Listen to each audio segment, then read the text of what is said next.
Ladies and gentlemen, welcome to the What's in My Head podcast. I'm your host, Julian, and today I'm joined by Deane Taylor. Deane, how are you, sir? Very well. And you? Oh, fantastic. Thank you. Ladies and gentlemen, if you don't know the name, you're going to know the name as soon as I mention all of these shows he worked on, specifically during the heyday for the cartoons that I'm wearing on my t-shirt right here. Deane himself worked on with David Feiss, Cow and Chicken, and I Am Weasel, and I believe they had IR Baboon as well, too, didn't they? They sure did. Oh, man, what a time to be alive. The nice part about his t-shirt was that his name was written upside down so he could read it. Oh, shit, I didn't really think about that. That's brilliant shit. Did you come up with that, or was that something David came up with? No, that's David. Anything funny, that is what David came up with.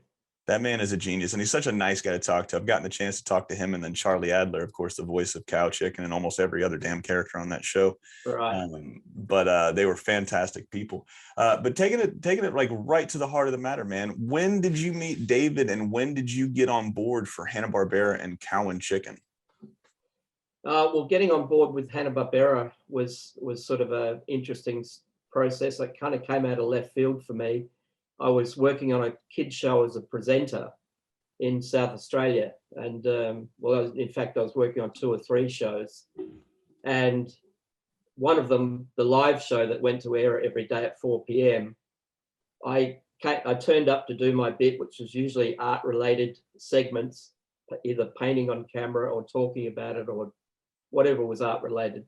And they said, a bit of a change of plan today. We've got a special guest that we just landed. Mr. Bill Hanna. Oh, wow. And he was in Adelaide. That's where we were based in South Australia. And he was there promoting Flintstones on Ice parade, mm-hmm. which at that time meant people wearing blades going around on a frozen surface. And they said that he very graciously agreed to come on board and do an interview. Mm-hmm. So they said, we're going to put him with you. And it was meant to be a 3-minute segment. They let it run for 13 minutes because we started drawing together, mm-hmm. and I had genuine questions. I was actually kind of a Warner Brothers fan, mm-hmm. and I always thought Hanna Barbera was the sort of poorer cousin in a way. I was very, very much into Daffy Duck and the kind of cynicism and the satire of the Warners. So I was questioning Bill Hanna. Why wouldn't you give this character more interesting things to do? And why wouldn't you? And I was actually kind of pushing the envelope, but he enjoyed the banter. Mm-hmm.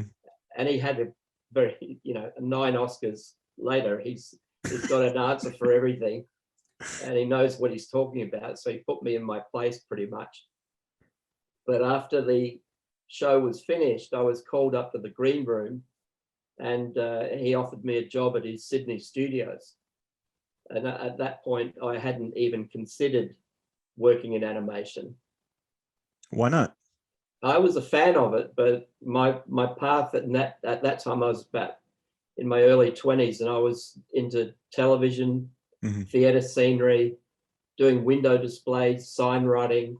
I kind of had a job already that sort of kept me focused. Yeah. I mean, I was a fan of animation, but it was just something that I hadn't considered ever getting into. It's wild. I always hear different stories on how somebody got to where they're at, and it never ceases to amaze me each time. It's like, yeah, I just started drawing, and then I kind of fell into it, and then I went to college for one thing, and then it ended up being something else. And he's like, I'm so glad. So many of the people that I've talked to, they're like, I'm so glad I went down the animation route by going what I originally wanted to do. Looking back at that now, man, what was Bill Hanna like? Did you get to talk to him too much after that, or was that just like a one and done type of situation? It felt like it was a one-time opportunity, and I was grateful for that. And he was very gracious and very respectful. I was really touched by how bothered he could be with people. I've sort of seen him as a bit of an untouchable, but he was very much the opposite. But he, at that time, was coming out to Australia to his Sydney studio quite a bit. Yeah. In fact, he came out quite early on and was down in the parking lot helping the carpenters to build desks. Wow. And he bought an apartment in Sydney, and he'd come out and he would spend 6 months of the year in the Sydney studios. Mm-hmm. And because of the way that I met him, we did have a sort of special relationship that was a little bit more to one side of the cog. I wasn't so much a cog in the wheel. Yeah.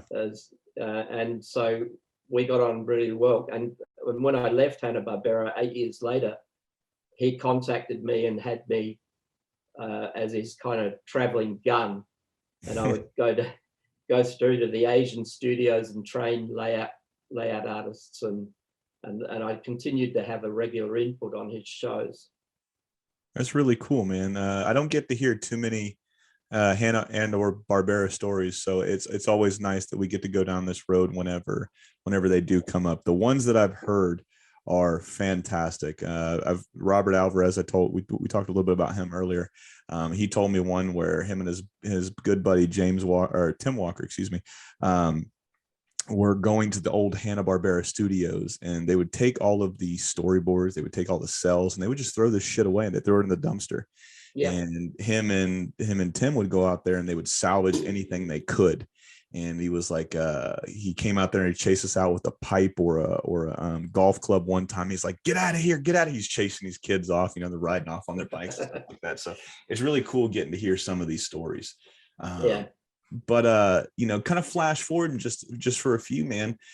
So when do you come on board for David and Cow and Chicken? Do you remember when you start hearing about this one? I met Dave. I used to go to Los Angeles quite regularly for Bill, and pick up shows and just meet and be briefed. And so I was in Los Angeles quite a lot. And I met Dave as he was doing animation on one of the features. I think Once Upon a Forest, or I forget the name of it. It wasn't very memorable, obviously. But I did notice Dave. He was in a room with 3 other guys, and he was animating straight ahead. So he had a piece of paper that was 5 or 6 fields long. So it wasn't just the size of a 12-field disc. It was like a pan piece of paper, and he was drawing the animation straight ahead, just pose to pose to pose to pose. And I was pretty impressed by that, because he was not getting any of them wrong either.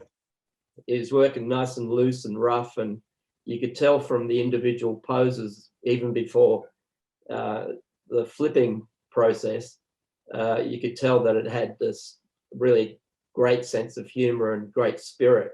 And I started chatting to him, and he, in his inimitable way, just grinned and took it all in. I got the impression, well, friends of mine who know him from San Francisco as well have said he's like the Gary Cooper of animation. Oh yeah? But he's like the big silent cowboy. It just doesn't say much, but it all comes out through the drawing hand and the pencil. Yeah, that's really cool, man. He was such a cool guy when I had him on here. It felt like you were just saying, he's a very quiet guy, and it felt like the first couple minutes was like a feeling out. Every podcast is always different. Some people like to get on here and they're chatty Cathy. Some people I've got to I got to lead them to wherever it is that I think the conversation might go. And he was somewhere in the middle of those two, because he had no problem giving the information if you asked the questions. I just felt like I had to ask the right questions. When I talked to David, I was so damn nervous, because that was like my 3rd or 4th interview. Even though I released that one a few months ago, I was trying to get more of the cast and crew on before, because I like getting as a bunch of you guys as possible. That way we get 6 to 8 weeks of Cow and Chicken stories, or 6 to 8 weeks of Samurai Jack stories. When it's just one and done, it kind of feels like, oh man, I feel like we missed the mark. We could have hit the sequel. We could have hit the trilogy. So I saved on to his for as long as possible, but I was like, man, people have really been asking for this episode, so I got to release it. And I was so nervous when I talked to David. Like I said, his 3rd or 4th interview, and this guy was a huge part of my childhood. And I'm just sitting there, and I treated him like a gorilla in the zoo. Like, I didn't make eye contact for a little while. I was looking down. I was like, I'm just going to look at my feet, and hopefully I can bumble through this shit. And maybe somebody would enjoy this stuff, man. But he was such a sweet dude, and he was such a cool guy. I'm so glad I got to talk to him. And talking to him led me here to you, and it led me to Charlie, and it led me to a whole bunch of people. It opened up a lot of doors for me, getting to talk to just more pieces of my childhood as it went. So obviously, What's that? Go ahead. Sorry, I was butting in. Oh no, you're about my- perfectly fine. That Dave apparently liked my work before we'd met. Yeah. So he'd because doing what he does, he always relies on spirited layouts, and they don't have to be perfectly drawn, which is great because that's not what I do. But I do manage to capture the spirit of a scene, and he respected that. So we became sort of unsung close friends very quickly. Yeah. And I just loved his sense of humor. He represented to me what animation is all about. Just shut up and do something funny. Yeah. And he's very good at that.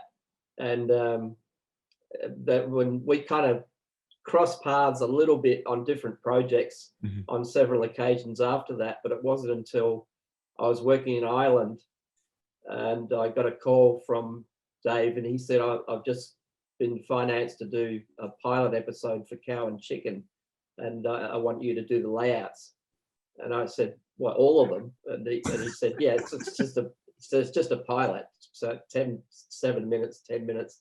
He said, you can do the layouts and I'll animate it. And that's what we did. But when he sent me his storyboard, what used to happen, and in fact happened then, was the minute I started to translate the storyboard into working layouts for animation, redrawing the poses and getting into the spirit of it, I was actually belly laughing out loud. Yeah. While I was working in my temporary upside down light table in a hotel in Ireland with the desk lamps, with the lid off the desk lamp behind it, and just having a ball, just so funny. And I would email Dave questions if I had them, but if I didn't have something, I'd just make it up. Like, how much does chicken weigh?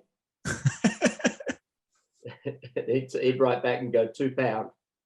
Nice. Now, go ahead. Excuse me. I'm sorry. No, but that was it. It was kind of a situation where I'd send the work off, and if I didn't hear back, and I knew that it was fine, and that was perfect. I didn't need to have a conversation. That's awesome. Something I just started doing recently whenever I have somebody on. What's your favorite David story? Like, whenever you hear the name David, David Feiss, for the creator of Cow and Chicken, for those that, probably aren't following along at this point, but if you don't know who David Feiss is, man, what the hell's wrong with you? But what's your favorite David Feiss story? Whenever you think of David, man, what do you think about first? I can't help but think about the first time I met him and just watched him in action, quietly smirking and listening to the carrying on of the room, and just pouring his genius out on the page without being disturbed. Yeah, that sort of spoke to me a lot. I just thought, whoever this is, I really like him. Yeah, and I respect him in the same breath. And that sort of initial contact was my most memorable. That's on a personal level, but on a professional level, the fact that he sold Cow and Chicken as a pilot, which the pilot episode was called No Smoking. Yeah. And it was, well, I'm sure you talked to him about this, but it's pretty challenging stuff to actually be funded for. In this episode, the devil tries to convince Chicken that smoking is a great idea. Yeah. The devil, who, by the way, is naked. Yeah. Ass cheeks for days. Yeah. And he walks by bouncing from one cheek to the other. And that just kind of said it all to me about the Dave that I knew was now the successful Dave, successful in that to sell your own program, and such a controversial one, pretty out there for Cartoon Network and Hanna Barbera to buy into that. So the respect level went up quite a bit from there. Yeah, when you think about it now, there's no way in hell is that cartoon getting made in 2021. No. That's a byproduct of a bygone era right there, man. That will never get half of the shows on this shirt, man. You will never get a style of a show like that alone, because everything's, I don't want to say everything seems to be cookie cutter, because there's so many people I've had on this show that are in the industry still and are still working on phenomenal cartoons. So don't take that as a slight, but everything during this era was different. I mean, just look at the characters on the shirt, man. Everybody was different. Everybody sounded different. Everybody looked different. Everybody was driven by different, I think my dogs are down there barking, but everybody was driven by something different, man. So everybody had a different purpose at the end of the day. And it was just a wild time for cartoons specifically. Just all the stories that I've heard, it really seemed like it was the wild, wild west of animation, but everybody started to get reeled in. Is that a right word? Reeled in towards the end of it. Yeah. When Cow and Chicken is hot and heavy, are you doing layouts the entire time, or were you starting to storyboard as well, or how'd that work out for you? No, I just did layouts, but the way that I do layouts is that I think I'm doing the storyboard. Mm-hmm. So storyboard is a very basic plan, mm-hmm. and I implement camera moves, scene planning, reuse. I try and maximize reuse setups so that the crew that follows on can do a better job without having to find their way through all the challenges. Yeah. So I problem solve when I'm doing layouts. And like I said before, I work pretty rough. I don't tend to follow the model, mm-hmm. Which is the worst thing you can do. Animators hate it. But I will find the spirit. It was important for me to know that chicken weighed 2 pounds, because that influenced how heavy he would fall and how he would walk and stride. And so I try and find the spirit of the character and the essence of the scene. And like I say, if I can problem solve enough of the technical aspects, that will allow the animator or whoever follows on next to do a more enjoyable job, and therefore the product is going to be more appealing. You can feel the goodness coming off the screen instead of the pain. Oh, 100%, man. There was nothing but joy whenever I would watch cartoons from this era. Even cartoon, like I said, I don't want it to make it sound like I've gotten a few comments out here where it seems like I shit on the new stuff, and it's not that I shit on the new stuff. It's just the new stuff really isn't made for me. And even if I go back and watch this stuff as an adult, this stuff wasn't made for an adult in 2021. The stuff was made for kids back in the 90s and adults back in the 90s. Like, there was so much stuff that I watched, or so many of these episodes that I watched from Cow and Chicken, I'm like, holy shit, I didn't see that one. That one went right over the head as a little 10, 12-year-old.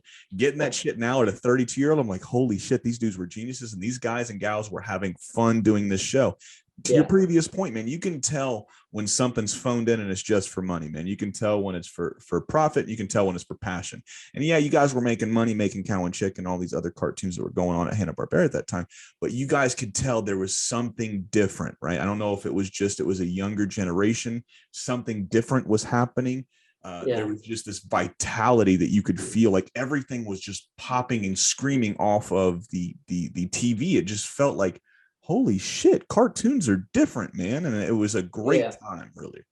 Yeah, it was.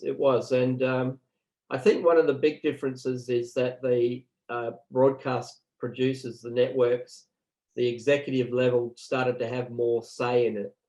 And that's why, in a way, the product became a little more sanitized, because they were putting up money and they wanted to get their money back. So I personally think it was a mistake in many ways to start building shows around groups of kids. Yeah. Whatever happened to a crazy duck and a crazy rabbit and a rooster that talks like Colonel Sanders, and and a chicken that weighs 2 pounds who gets taught how to smoke cigarettes by the devil. And he's got a boneless uncle. Yeah. Or a friend who needs to wear his T-shirt upside down so he knows who he is. Yeah. There's nothing to do with a politically correct group of children having a very timid adventure. And that's how I see the big difference. I remember I worked on Flintstone Kids. I love that show, by the way. Pink Panther and Sons, Tom and Jerry Kids, And as soon as you put the word kids in it, it automatically put up a whole lot of political Barriers. correctness, Yeah. and it limited you what you could do. I remember I had the opportunity to have lunch with Chuck Jones, Ooh. and he said to me, so this is when I was working on Nightmare Before Christmas, and he said, so what else have you done? And I went, I worked on Tom and Jerry Kids. And he went, yeah, I've seen that show. And I said, yeah, I try and think of it as income. And that's the only thing that gets me through it. Like you're talking about the man, the man. Oscars for his Tom and Jerry, and he needs no introduction. But that to me is what happened. That's when the fun started to get sort of, what's the word when you pan for gold? When you sift through the. I don't know, but it's going to come to us a little bit. I promise you that. So. Well, panning for gold started to get a bit harder. Yeah. Oh, the well started to dry up. Yeah. And I just think that craziness, because like you said, it's no point. It's not like we're tearing the new stuff apart, because when it is the new stuff, it's been around for a long time. It's just not stuff that really appeals to me. Yeah. And I accept that, it still takes the same amount of hard work and talent, and I would in no way ever sort of criticize it for that reason. But if we're talking about fun and insanity, there were different levels before. Yeah, there really was, man. When, like I said, I always have to put that little disclaimer out there. I'm not shitting on the new stuff. There's just stuff that's made for me, and there's stuff that wasn't made for me, man. And cartoons really aren't made for adults these days. They used to be back in the day. Looney Tunes was not made for kids. Everybody I've had, from Linda Semensky to Jerry Beck to Robert Alvarez to insert whatever name, Fred Seibert, insert whatever name of anybody I've had on here, says the same thing about the Looney Tunes.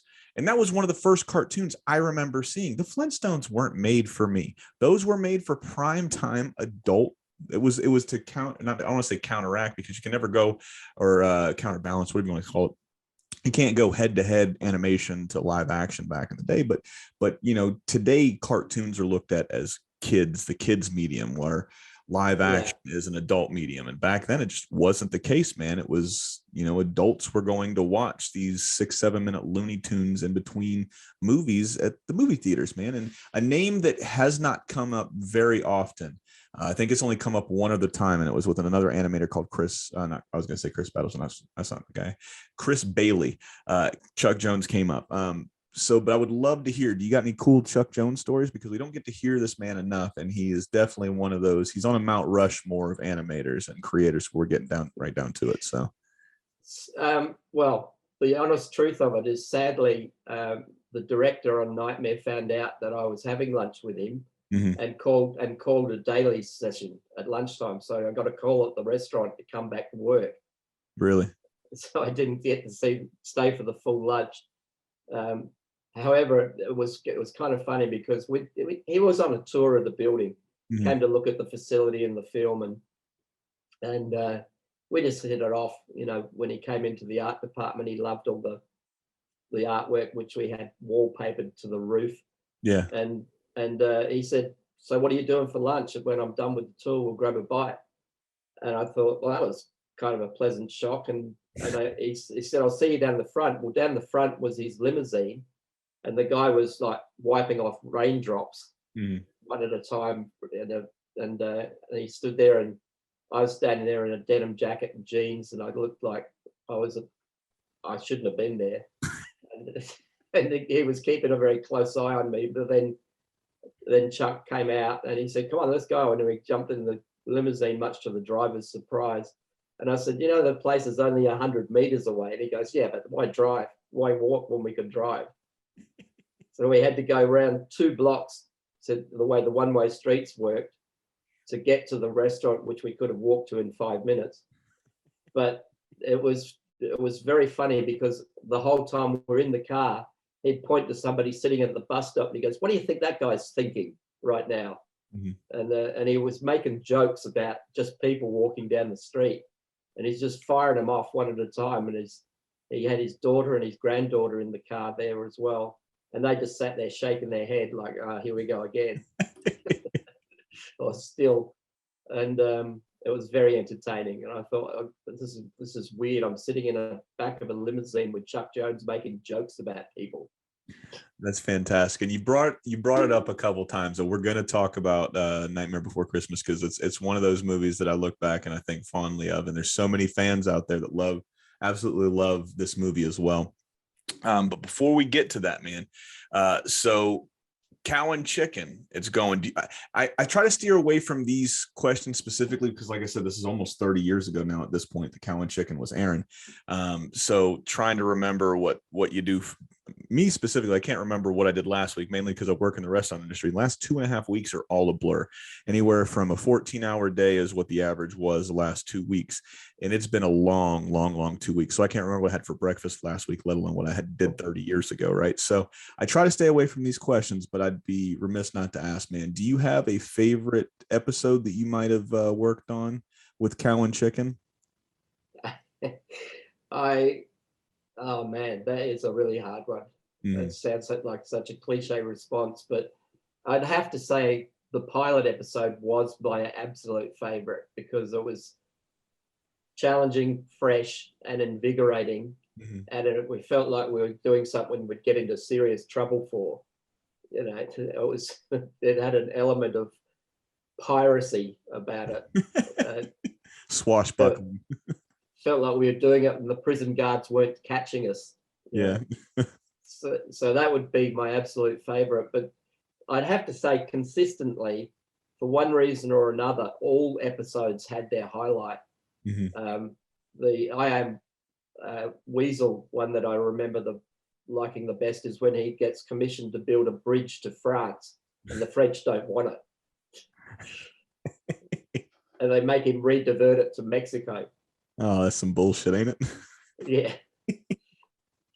But I can't think of they are all like clothes in a tumble dryer. Yeah. Just like a whole lot of clown suits in a tumble dryer. They're all funny, but they all have their different highlights. I'm sorry I can't be more specific. Oh, no, it's perfectly fine, because I guarantee you, as soon as we get off this Zoom call a little bit later, you're like, oh, shit, why didn't I bring that story up? And that's the best part about this podcast, Deane, is if you have fun and you want to come back, man, we can do a part 2, a part 3, a part 4. I mean, we could do an entire episode just on, you working in the early days of Hanna Barbera.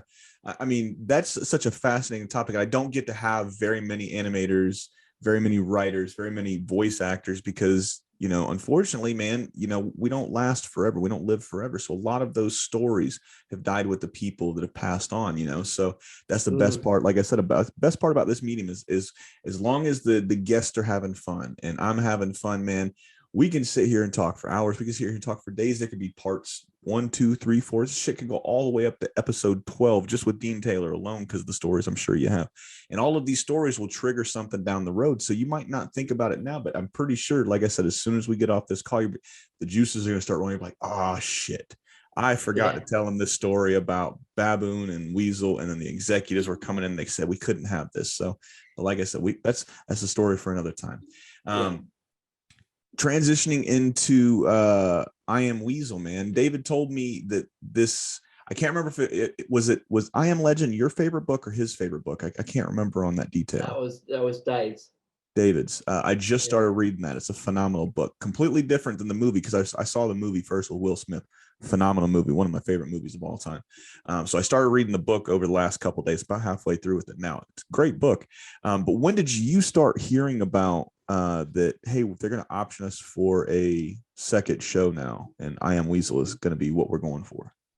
I started to hear about it from Dave. He said, I can't guarantee anything, but they're making noises, and it looks like it may happen. Because I think I Am Weasel, if my memory serves me right, was part of Cow and Chicken, and it was then needed to make up a third cartoon as a middle cartoon, so bookend Cow and Chicken with one extra in the middle, and which I thought was a challenging idea because you wouldn't want one to dilute the other. but Dave being Dave, he was never going to let that happen. So he was able to consistently spread the power of the humor across all three equally, which was very impressive. It really was. It didn't seem like, because Dexter did it. Dexter had it with I'm gonna get crucified for this one because I can't remember the name, but the Justice Friends, excuse me. And then they had Dial M for Monkey. So they had, a Dexter and then a Justice Friends and a Dial M for Monkey, and it would bookend each one of the Dexter episodes that they would have. So they kind of did that with Cow and Chicken as well, with I Am Weasel and I Are Baboon. Do you remember, what those talks look like when they said, yes, this is going to go to a series or this is going to go to a segment? Do you remember like what those talks look like or what they sounded like? Were you guys in the writer's room just shooting ideas around, or what do you remember about that era? I was in another part of the world altogether. Okay. I was mostly working in Ireland at the time, and then back to Sydney, and I was commuting between Ireland and Sydney. Yeah. And doing it all literally from hotel rooms. And that's so insane. I had a traveling light box made up, which was like the size of a briefcase with sliding peg bars and a Perspex front on it. And I used to set that up and take the lampshade off of a lamp in the hotel and put the light inside, and just used to work on that. But it was really interesting for me because I was heavily involved in the outcome of the shows. Yeah. But I wasn't actively part of the process. But just working with Dave, there was kind of an unspoken language that went on. He would send his scripts, and I'd be able to scope through a script or board, whatever came first, because sometimes they overlapped. Yeah. And I was able to find the heart of what he was trying to say or do, and what was the funniest pinnacle of the episode, and how to kind of climb in there and then slide out of it. So I didn't really need to be part of a team. All I needed was Dave. Yeah. How heavy was that briefcase light box? I gotta imagine it's pretty heavy. It was ridiculously heavy, and it used to have it used to be rigged up with fluorescent tubes inside and a transformer with curly wires. So you'd put it through the X-ray at an airport security, and I'd be crowded around because I was going through Asia quite a bit too. And I remember one time in Korea, I had to actually animate something to prove what I was using the desk for. But it didn't end there. I used to think, oh, this is great. I can work on the plane as well. Yeah. This is when I used to think that was a good thing. And these days, when they say arm the doors and cross-check, I think, thank God. No, I don't have to do anything. I can do what I want. But what would happen with the light box would be everyone would sort of finish their meals and switch out their lights and snuggle up to go to sleep. And I'd hit my light box, boom, and it'd be like a tennis court lighting up the cabin. And everyone would start wrestling around, and the hostess would come up and ask me to turn it off. So I ended up stripping all the lighting out of it, and I just use it as a drawing table. Yeah. You still have it? I still have it. Oh, that'd be really cool. If you can you take a picture of it, and then we'll put it in here a little bit later. Like whenever my guy Larry gets this, I like to put in like little photos of people have photos. Sure. Storyboards, but I'd love to see a picture of this thing, man. That's cool as hell. What does it still work? When was the last time you might have rolled it out and see if it still works? Oh, I used it 2 weeks ago. Oh, that is so awesome, man. I can't wait to see a picture of this. It's gonna be so cool. With how often would you have to travel back to the States? I mean, David told me he would live up in, I think Sacramento was where he would live at, and he'd fly down on his days off type of thing, come down for a day or 2 or 3 days, and then he'd fly back home and do everything remotely from his house. That's right. My trips were not quite as regular as his, fortunately, because I had a few more hours involved. Oh, that's a long flight. But I did used to commute quite a bit. I mean, I went to Los Angeles enough times to really know my way around. Yeah. I don't know, 25, 30 times. Mm-hmm. They're always in the high numbers. When I was working in Ireland, at one point it was 40 flights over a 4-year period. So it sort of adds up. That's what, a 12+ hour trip from well, to Europe, it's about a 30-hour round trip. I've But that is LA, so it's a 12 or 15-hour one way. that is so insane. When I was in the military and I hit my first deployment, we went to a little island called Diego Garcia. It's owned by the British, and then the British subcontracted out to the Filipino people, and the Filipino people come and run it. So they ran all of our MWRs, the movie theaters, the restaurants. They were part of the cleaning crew. They were part of like everything, maintenance. They did everything on the island, right? And when you leave there, if you do not leave on a ship, you have to take a rotator, which is you getting on one of the big ass cargo planes, and then you're hitting every single base until you get to your base that you're supposed to be to, right? So we started out in Diego Garcia. We went to, I think it was Bahrain was the first stop. And then Bahrain, we went to maybe Dubai, and then Dubai, we went to Naples, and then Naples, we couldn't get the pilots there in time, so they went over hours. So we had to stay there for a few hours to get a new set of pilots, and then that went to Rota, Spain, and then Rota, Spain went to the Azores or some shit like that, and we finally got to Norfolk, Virginia. Right?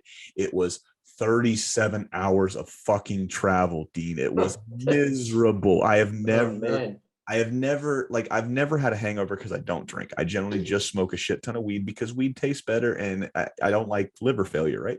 So with that being said, I've never had a hangover, but I got to imagine that's what it felt like, because I felt like I was a third person watching everything going around. Like I was the guy behind me looking, like my legs were moving, my body was moving, but I wasn't physically there. Somebody else was controlling my meat wagon at that point. It was incredible. A long flight. So I can only imagine how miserable those flights must have been. Excuse me. Jesus. Well, they were consistent. Yeah. But what you've just described, it sounds like if you could replace you and your other members of the crew, or whatever you would call that, with kid versions, you've already got a series right there. And it would definitely be reeled in with. Going back to those kids shows for just a second, man, I loved Tom and Jerry kids as a kid, man. I loved Flintstone kids because I felt like, oh shit, if I was in the Flintstones, this is what it would be like for me. So being a kid, I loved the Pup Named Scooby Doo too. I know a lot of the folks that have worked on those have said the same thing you did. It was so watered down. We couldn't do anything crazy. It was so vanilla at the end of the day. So I get where you guys are coming from, but just to be, I'm a glutton for punishment. I like those shows, team. No, fair enough, and a lot of people do. Yeah. It's just that I remember when television first came out in Australia, this just before they started paving the roads with stones. Yeah. The Flintstones was one of the first TV series that we actually got in the country, and I was totally aware that it was based on The Honeymooners with Jackie Gleason, and that it was one of my favorite shows as a kid as well.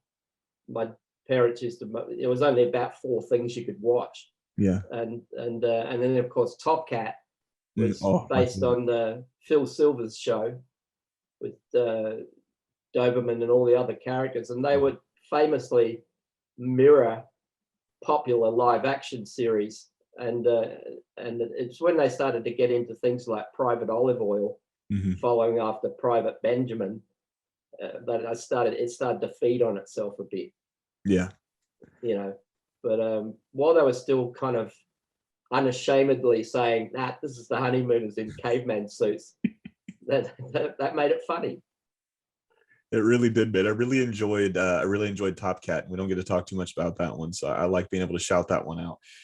Top Cat was one of my favorite cartoons. Like I want to, the Flintstones was one of the first shows I ever remember seeing as a kid. And when I think of Cartoon Network back in the day, that's what I used to think of. But Top Cat is one of those ones. Same thing with Hong Kong Phooey. Those 3 shows right there. Like whenever I was super, super young and the TV would be on super late, that was what I would see reruns of Top Cat. I would see reruns of the Jetsons, of the Flintstones. Right. I loved those shows. Tom and Jerry, of course, you know, you had Looney Tunes on there, just depending on what time of day and what time of night it was, or what day of the week it was, excuse me, and what time of night was what shows you would get. And like I said, absolutely loved it. So fond, such fond memories looking back at all those cartoons, man, because it really, I don't want to say it helped raise me or shape, you know, who I am, but seeing those shows at such a young age definitely did. You know, some of them were a little bit worse than others as far as my moral compass goes, but they're animated shows, man. They're supposed to make you laugh and they're supposed to make you think. They're not real, and it's not real life. It's just supposed to make your imagination go haywire, right? So I love when those shows come up. So as we start to transition towards A Nightmare Before Christmas, man, where do you fall into the fold of this one? How do you get this movie? Just how do you get to be a part of this movie? I mean, this is history, really. I won't make it a long story. I'll just try and cover the main beats. But the fact is that I was an overseas supervisor, as I mentioned before, for Bill Hanna. I was working in Taiwan a lot, in the Philippines, also a little bit in Korea. And it was Taiwan where there was a studio called the Cuckoo's Nest. Mm-hmm. Some of your other guests have spoken about it, but it was where all the studios would get their series produced. 800 people worked there, and it was 8 mezzanine levels, and you would have Disney, DiC, Warner Brothers, Hanna Barbera, each occupying a floor in the place. And because at that time the English-Chinese communication wasn't quite as strong, the Westerners always used to hang out together. So every day you'd finish up, and they were pretty intense days working with a big crew. We'd end up having a beer downstairs at the local restaurant, and you'd be having a beer with the Warner Brothers guys, the DiC, and all the different companies. And as the projects all finished, they'd all go back to their respective countries, myself included. But this was the days of the fax machine.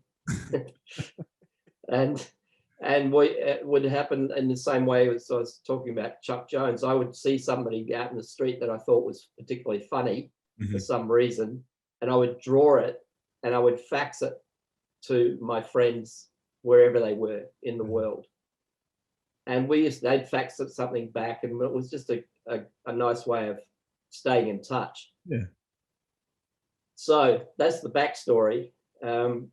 What happened is I was working away in Sydney, and I get a phone call from Henry Selick, the director on Nightmare. And he said, I'm working on a Tim Burton film, and I'd like to talk to you about it. I said, I'm sorry to interrupt, but I'm actually waiting. I'm just about to ship off some animation through FedEx. And I got the driver coming here any second. Can I get your number and give you a call back? And I apologize, but I've got to be ready for when the shipment goes. And he basically said, I'll call you back. I think that's what he said. Because he said it kind of angrily. Yeah. And then hung up on me, and I thought, oh, well, that's whatever that was. And I made my shipment, and he did call back, and his attitude was quite a bit different. And he said, look, we got this film we're working on with Tim Burton. We want you to be the art director. You in or not? And I said, well, I don't know how to go ahead. I was actually trying to think who Tim Burton was, because it was one of those mental blank times. Yeah. But what had happened, I found out from Henry much later, was that he had interviewed something like 150 art directors. And it was a big project for Henry, and he wanted the right person to be in that role. Yeah. So he was being particularly picky. And he decided to visit all the animation studios across the States and check out the talent in the studios in animation, come from a 2D world, not a live action world. Yeah. If that makes sense. Yes. So he told me the story. He said, I went to the first studio and there was a drawing on the wall behind the guy. and it caught my eye. And he said, and that from that point on, every studio I went to had some of your drawings up on the wall, faxed to them, and it was those fax cartoons that we were shooting back and forth. And he said, by the time I got to New York, I just thought, I got to ring you because you're the guy for the job. So he'd made his mind up that if my work was so similar to Tim's, and I was in everybody's studio and they're pinned up on their wall, it had to be right. That's gotta make you feel good though, man. All of those, and I'm pretty sure you guys that you didn't think anything of it other than you were just trying to stay connected, like you said, with those friends you had met from different studios. So everybody was, messaging at that time. That was like the first instant message. That was the first, I don't want to say social media, but I mean, you guys were laying the foregrounds for social media, essentially at that point. You're sharing emails before email.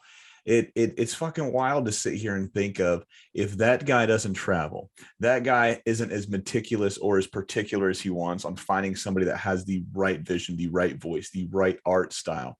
He's going to all of these different studios and he's seeing one constant, and that's your artwork, man. It's just fucking wild to think how big this world is, yet how small this world really is. You know what I mean? Oh, you're totally right. And I'd never lose sight of that.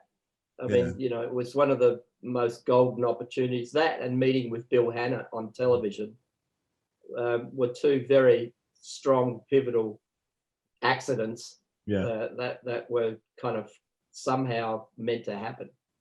So with that being said, this movie, they want you for the art director.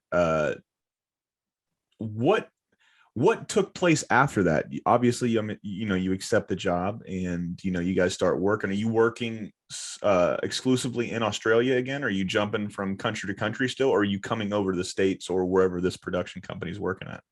Yeah, no, what happened was quite different for me, because that was my usual way of working. I thought I'd build a relationship and then do it from wherever I can. I didn't know it was a stop motion picture. Yeah. I'd never worked on anything like it. I literally only knew 2D. But Henry flew me to San Francisco to their studio, which was in the very early stages of being set up. And for a 2-week period, we would meet with the respective department heads, head of puppets, head of fabrication, set design, set build. And I didn't know it, but I was being tested to see how I would get on with those people. But that was my 2-week interview. And the whole time, it was kind of funny because, like I said, I didn't know it was stop motion. I kept thinking, what are we doing in this big warehouse? And why are they hanging black curtains everywhere? Where are all the animation desks? And I had a lot of questions. And eventually he said, I said, what is it you want me to do exactly? And he goes, we want you to be the art director. I said, what does that mean? He said, I want you to direct the art. I don't want you to bring Tim's vision to life. I'm like, yeah, but where are all the animators? Where are all the desks? And he said, it's stop motion. Haven't you learned anything by meeting with all these people for 2 weeks? And I said, well, I just thought they were nice people. I thought you would, I didn't put 2 and 2 together until very last minute. And then I said, well, okay, seriously, what do you want me to do? I mean, I had a scene plan and how to design locations and handle the elements of art direction, but what is the ultimate goal? And he said, your job will be to make it look like Tim did it. And that made sense. I said, okay, now I get it. So I brought to it a sensibility of 2D animation cheating, trickery into the 3D space, which is why you end up with things like Jack Skellington's house being so ridiculously narrow at the bottom and so wide at the top, and all a sense of distorted reality. So if you draw it quickly, you don't labor over it, you don't clean it up, you don't modify it. You just go with that. That's what we've got to build. So that's what I brought to it. And luckily, I had a crew in the art department who were insanely capable of translating that into the drawings that were needed to put it into the build. Yeah. So it ended up being a combination of making sure you capture the spirit, as I mentioned earlier with Cow and Chicken. As long as you hang on to that spirit and the heart, it can't be bad. Yeah. And then you just find the way to make it happen. What was the hardest part about that movie and coming up and figuring out what you needed to do and had to do to match Tim's vision? What the hardest part was, we were flying blind a little bit to begin with. We knew that Halloween Town was going to be 70% of the movie, so visually it needed a lot of consideration, a lot of geography. So, and it was so exciting that you tend to want to draw everything. Yeah. And the problem was really just drawing too much. And just, what about this? What about, just creating options? And there were no shortage of options. So, but we weren't getting very fast feedback from Tim. He was busy shooting Batman Returns. Yeah. And he just wasn't available to focus on it as we expected he might be. But the turning point came when we was flown down there. When I say we, the director of photography, Pete Kazarchek, and myself, and I took down a wad of drawings on A3 and bigger paper, and about 50 or 60 drawings. And Pete and I chased Tim all over the Warner's lot. We're on bicycles, and they said he's on stage 7. And then we'd go over to stage 7, and then the rule was, if he made eye contact with you, that meant you had the opportunity to chat. But if he didn't, you had to hide in the shadows. So that's what we did. Cloak and dagger shit right there. Yeah, and coupled with the fact that had we been driving in Aston Martins and wearing shades and black suits, it would have been good. But we're pedaling around on lots of like school kids push bikes with a basket on the front. Oh, you were the extras for the ET reshoots, huh? That's right, the aged extras. The sequel. Yeah, that's one of my favorite movies. I could just imagine you guys chasing Tim Burton in ET basket bicycles. That's phenomenal. Yeah, and what Pete had in his basket was a film projector with a little strip of film hanging out. So we had to not only get Tim's attention, we had to find somewhere where we could cast this image onto the screen, onto a wall or something, which never happened. But when we did finally get to meet up with him, it was in his trailer, and they said, "You've got 3 minutes." Jesus. And I thought we've got 3 minutes to pitch 60 pieces of artwork for 70% of the film. And he started to look through it, and I thought, I was watching him, I didn't need to look at the drawings. And I could tell he was not just flicking his way through it, he was actually absorbing it. Totally absorbing it. Yeah. And he got about 5 drawings through, and he started to flick them, and they were flying all around the trailer. And then I was standing next to the door, and a little golf buggy pulled up with curtains all around it. And Danny DeVito, dressed as the Penguin, pulled back the curtain. This is like noon on a Tuesday afternoon, or it's like broad daylight. And he pulled the curtain back and said, "Honey, I'm home." And they said, and then everyone started to go into a panic, and Tim was just looking, and he said, you have to go. And he goes, "I have to go now." And he rushed past, and he said, "Look, Halloween Town is black, white, and orange." I said, "That's it?" And he went, "That's it." I went, "Okay, black, white, and orange." So he jumped in the buggy and drove off, and we just picked up our drawings and got back on the plane and flew back to San Francisco. But Pete said to me, "What did you think of that brief?" I said, "I think it's the perfect brief." I said, if the architecture of the stuff we showed him had been wrong, he would have been nervous, but it wasn't. We got the kind of Gothic architecture, or run your hand across it and you can cut your hand kind of flavor. So he was more interested in the palette and the lighting. And so we decided to build the sets, paint them black, and then dry brush gray tones and whites and highlights over the texture to create the feeling of a German expressionist drawing. So we were going to create it with paint techniques over those 3D builds. And the only thing that I added, because having an orange light source seemed a bit restrictive to me, and I know Pete thought it was going to create shackles for certain scenes.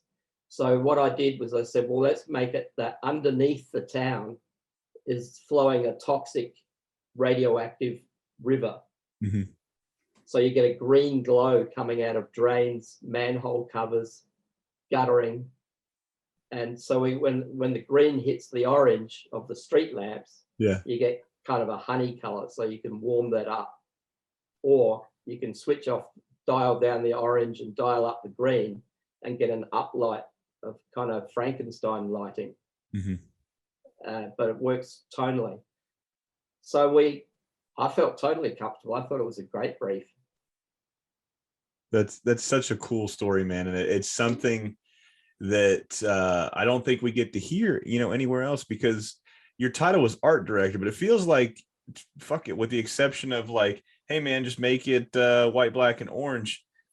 What, 97% of this movie was what you guys came up with, man. So it's phenomenal to see like what, and I don't mean this in a demeaning way, but it always seems it's so crazy to see when people are handed chicken shit and they make chicken salad out of chicken shit, right? And that's not saying that there's anything wrong with the original concept. That's just like, you guys were handed bare bones. They're like, make it look like Tim's Vision, make it look like Halloween Town. And the only input he had was like, white, black, and orange. It's got to be white, black, and orange. You guys really built this world out of very bare minimum, information, or bare minimum, just anything really. I mean, you guys came up with this shit. It's really cool to see what you guys did and what you guys came up with. Which is actually something I prefer. I prefer to be trusted with the decisions. I'd rather be wrong and work at it to get it right than start from a half-assed position, Yeah. And we had an insurance policy embodied in the name Rick Heinrichs. Yeah. Rick is a very close friend of Tim's and helped him in many hundreds of ways, part of which was helped him to create Vincent, the short film. Yeah. Rick himself is an excellent sculptor and a really good production designer, and he happens to have a very strong, close bond with Tim. Yeah. So he finished on Batman Returns. He was the designer on that, and he moved up to San Francisco, and he was our insurance policy. He was Tim's eyes and ears. So whatever we did, we would get Henry in. Henry would make his pick. I used to narrow it down to 3 choices. A, B, or C, and he'd say half of B and half of A and a touch of C, and we'd combine that and create a new piece of artwork, and then say to Rick, what do you think Tim would like this? And he'd say, maybe if it was something, maybe lower the light, whatever his comment was, but he was very helpful, and it gave us a degree of comfort while Tim was in the position of not being easily accessible. Yeah, that's a fantastic story, man. And we just hit that hour mark that I try to make sure we hit. I want to know, man, would you want to come back and do a second part? Because I feel like I said, a lot of this stuff that we just talked about is going to trigger probably a lot of memories and a lot of stories that you might not have thought about in 10, 20, 30, maybe even 40 years now at this point, man. But would you like to come back again and we could do a second part? I'd love to. I think you're right. It's we've kind of skimmed some very extensive Yes, surfaces, we have. and I think it's time to maybe chip below the surface a little bit. I do think so, man. So I'm gonna make some notes on my little babies over there getting upset. I'll make some little notes on little pad and paper that I had here for going a little bit deeper into Tim Burton, and then we're for sure gonna make sure we touch back on the cow and chicken, because like I said, as soon as we get off here, some shit's gonna hit you and you'd be like, oh damn it, why didn't I bring that one up, man? Yeah, you're right. This has been fantastic, because without David, I don't get to talk to you and I don't get to hear these stories that I've never heard of, man. I figured when Nightmare Before Christmas hit, it was all Tim Burton, right? I didn't know that you guys and gals who worked on this show were the driving force. You guys were the train. He might have been maybe the guy throwing, or you're probably just checking the tickets at this point, but you guys were the conductors. You guys were the ones that was fueling the fire to keep this locomotive going, man. So it's phenomenal hearing these type of stories. And the fact that you guys had to chase him around with bicycles, like you were, like you said, the aged up extras and ET, that is one of my favorite stories. And that right there is probably going to be every week, every time I do an episode, I always do a little teaser trailer. 100%. That's probably going to be my teaser trailer right there. Is you guys on little bicycles chasing around Tim Burton. Danny DeVito pops up as the Penguin, man. That was a phenomenal story. I appreciate all the stories you told here. With that being said, man, if we got fans out there of Deane Taylor, I know we got some fans out there of Deane Taylor, but if they want to come and say hi to you, where can they find you? Can they find you on social media or anything like that?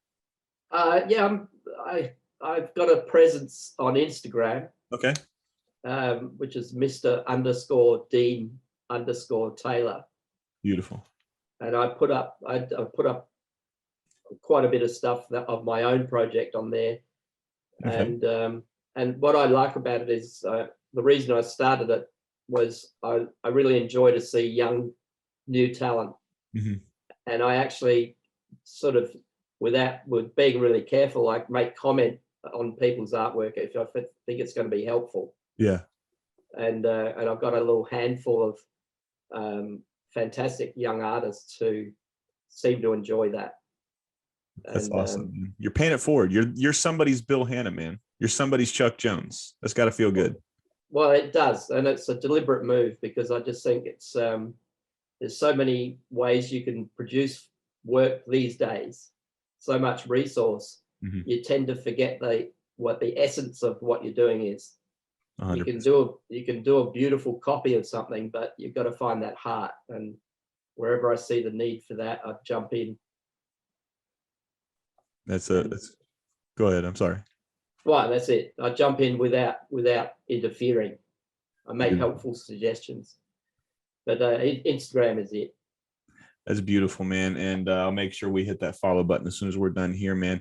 Like I said, it's been phenomenal. I can't wait to have a part 2. I'll reach back out to you in a couple days to see where you're at, as far as I know the holidays are coming up. So I know a lot of people like to travel, depending on where you're at in the world.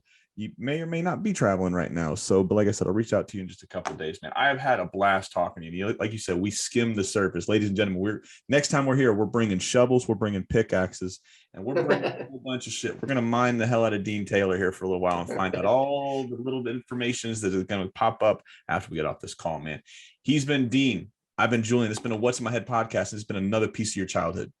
Good night.